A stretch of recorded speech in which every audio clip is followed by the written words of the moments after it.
Oui, mais ce sont nos valeurs dans ce cas-là qu'il faut interroger. Non, mais franchement, pourquoi vouloir acheter une BMW quand vous n'avez pas le prix d'une charrette? Donc il faut juste que chaque être humain soit honnête avec lui-même. Pourquoi vouloir faire un baptême à 5 millions, un mariage à 20 millions, quand on n'a pas assez d'argent pour ça? Donc le m'as-tu vu ngistal? Donc Kocc Barma déjà condamné le ngistal. Pourquoi continuer avec la protection des apparences comme ça, où les gens sont prêts à sacrifier leur vie pour être bien vus dans la société? Qu'est-ce qui est plus important? Vivre en paix avec soi-même ou être apprécié par des gens qui ignorent votre détresse intime? Vous savez? Mais vous savez, le sutura là, c'est le nid de l'hypocrisie aussi. Le fameux sutura fait que quelqu'un devient truand, prend l'argent des gens et puis sauve les apparences. Et on va dire, ah, ni mo baaxe, dafa tabe, ni mo baaxe, dafa tabe. Et puis un jour il va en prison parce que détournement de fonds. Et les mêmes qui disaient, ni mo baaxe, dafa tabe, ye doomu diw ba de mom dafa dem kaso.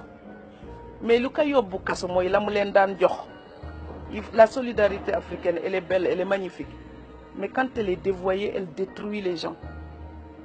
Et je voulais aussi parler d'ici de la relation des immigrés, parce que vous m'avez dit j'ai écrit là-dessus. Oui, 3 livres là-dessus.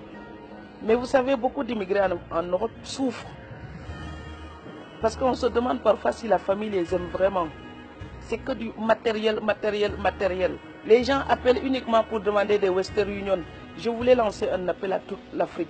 Oui, il faut appeler parfois les immigrés juste pour leur demander comment ils vont. Voilà. Êtes-vous en bonne santé? Comment ça va? Est-ce que le moral, ça va? Juste ces questions-là. Mais à un moment donné, les gens là, ils ont peur quand ils voient 00221. Donc vous croyez qu'ils travaillent, ils ne décrochent pas. C'est qu'ils ne veulent plus décrocher, ils en ont marre. Il faut le dire à notre société. Moi je le dis, hein, ça ne me coûte rien, c'est la vérité. Donc j'ai vu quand j'avais pas un centime, ma maison était vide. Donc maintenant quand on travaille, les gens ils viennent.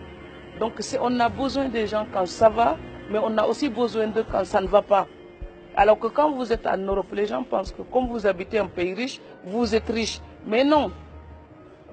Ce n'est pas parce qu'on est à Sandaga que tout ce qui est à Sandaga vous appartient. Et il faut que nos parents immigrés aussi aient le courage de dire la vérité ici. Donc ce n'est pas la peine de s'endetter pour venir ici en vacances, faire le show et puis rentrer manger des patates pour tout l'hiver, quoi. Non, mais il faut être honnête des deux côtés. Oui, ce sont les mêmes thématiques, ce sont les mêmes questions qui me mobilisent. Mais c'est aussi mon propre pays. Donc ce que je dis, si d'autres me soutiennent, j'aimerais aussi que ce soit entendu par mes frères et sœurs d'ici.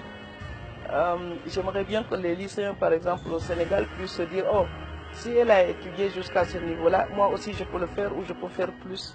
Parce que l'époque s'améliore. Donc je voudrais qu'on lutte contre la désespérance. Il faut arrêter de dire que tout va mal. Parfois, souvent ici, les gens ils disent, je ne peux pas continuer les études parce que je n'ai pas les moyens. Hey, ça c'est du n'importe quoi. Franchement, même en Europe, même en Amérique, il y a des étudiants qui travaillent chez McDonald's pour payer leurs études. Donc je n'ai pas les moyens, ce n'est pas une raison d'arrêter les études. Et je pense que je suis très bien placé pour le dire. J'ai gagné mon premier salaire, j'avais 12 ans et demi, c'était à Banjul, Mbindan. Voilà, et je l'ai fait à Dakar, je l'ai fait ici, je l'ai fait à Strasbourg. Il faut que les gens déplacent la fierté. La fierté, ce n'est pas avoir les mains propres et réclamer de quoi vivre aux autres. La fierté, c'est transpirer pour faire fleurir sa propre vie. Et au Sénégal, on a parfois des fiertés mal placées. Donc, je suis désolée de dire ça. Ils vont peut-être m'insulter, mais je suis sénégalaise aussi et je peux le dire. Le travail rend les gens plus propres et plus dignes. Donc, il faut qu'on travaille. On dit le sous-développement, mais l'Europe, là, tout le monde veut aller en Europe. Après la guerre, c'était un tas de pierres. Il y a même des gens, ils avaient tellement faim qu'ils mangeaient des rats. Et aujourd'hui, quand on les regarde, ces pays-là, on a envie d'y aller. C'est parce qu'il y a des gens qui ont eu la fierté de dire, je vais changer mon quartier, je vais changer mon village, je vais changer ma région, je vais changer mon pays.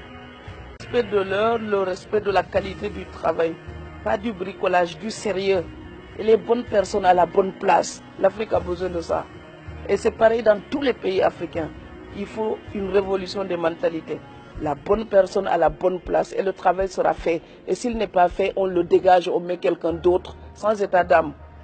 Mais ici, quand on veut dégager quelqu'un, vous avez toute une tribu entière pour dire non. Donc, à un moment donné, sa place. C'est comme ça que le monde se développe. Et tant que l'Afrique ne fera pas la même chose, elle restera stagnante.